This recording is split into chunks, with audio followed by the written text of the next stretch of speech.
Hello, my book friends. Welcome to my channel. My name is Kelly. I'm so glad that you are with me today. I am going to be doing my May TBR today with you guys, and I am very excited about some of these books that I have picked out for this month.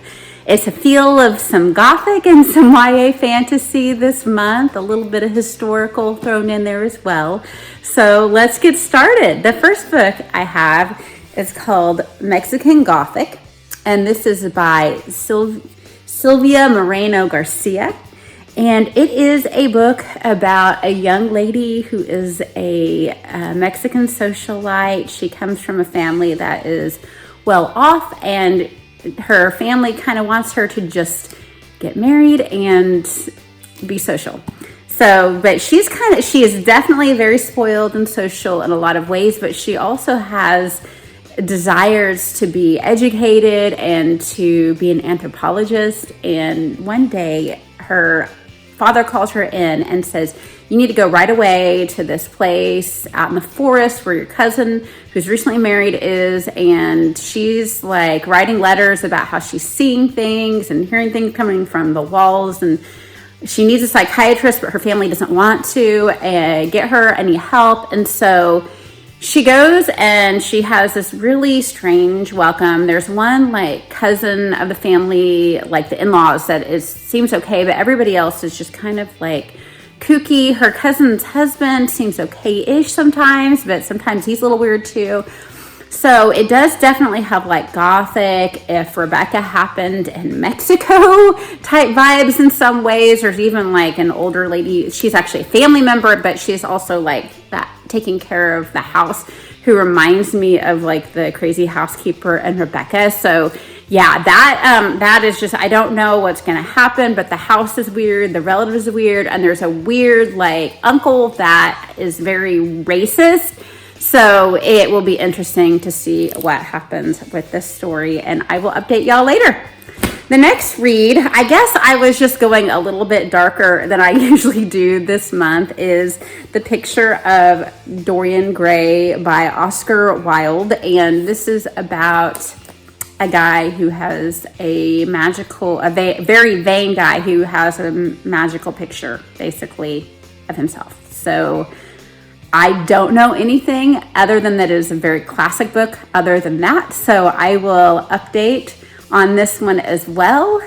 And since I was already going pretty dark, pretty goth here, I have never, except for poetry, read anything by Edgar Allan Poe. And of course, you don't get much darker than this. This is Edgar Allan Poe's Tales of Mystery and Madness, and it actually is an illustrated.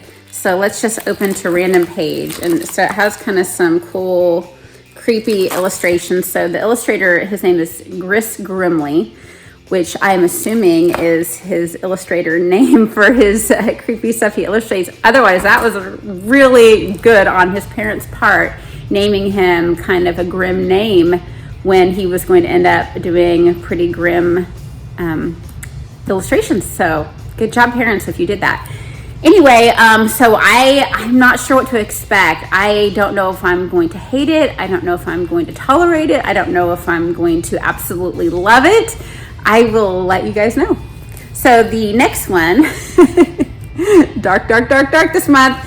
I'm going with book 2. This actually is not, even though it looks like it is a very dark, creepy series, it really wasn't that dark. This is the second book in Miss Peregrine's Home for Peculiar Children. This is Hollow City, and this follows just children with special peculiar powers that are taken to a safe space so that they will not be hunted. And I enjoyed the last one. There are parts of it that are a little dark, but it is, for the most part, it's a kind of feel-good, hopeful story as well, and it utilizes interesting pictures, vintage pictures that have not really been touched up to tell the story. So it was really interesting, and it's by Ransom Riggs, and I will be continuing on with the series.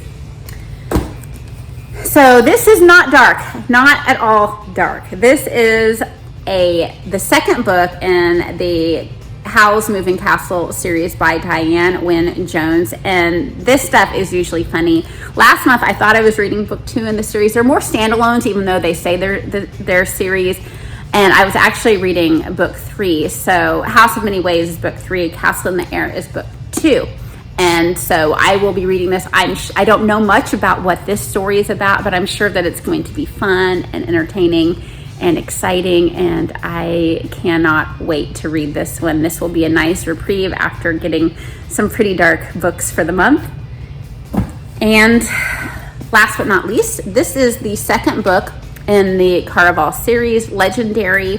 If you saw my April TBR and my April wrap-up, when I started my TBR for April, I was reading this and I wasn't sure if I was going to like it. I was iffy on it, and I ended up really enjoying it by the end. If you're not familiar with Caraval, it is a story about 2 sisters who go experience this magical game type carnival situation, and it deals with who they are and how they are relating into the game, and I liked it. I thought it was good world building by Stephanie Garber. So I hope that if you liked Caraval, that you did not just listen to my first initial reaction as I was reading it and judge from that. Hopefully you will give the book a chance and not just judge my initial first 200-page reaction from it, and try it for yourself. So that's all I've got for May. I do have things that I'm reading with my children.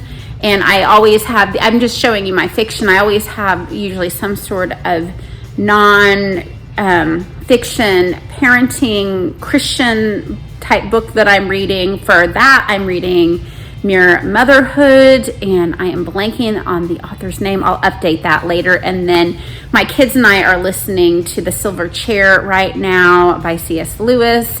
And we are also going to be reading some more fun stuff. I just am not sure yet. I'm kind of setting up for some fun summer reading. Thank you for coming to my channel today. I hope that you have a wonderful reading month in May and get to read a lot. All my social media information is in the description box, and have a great day.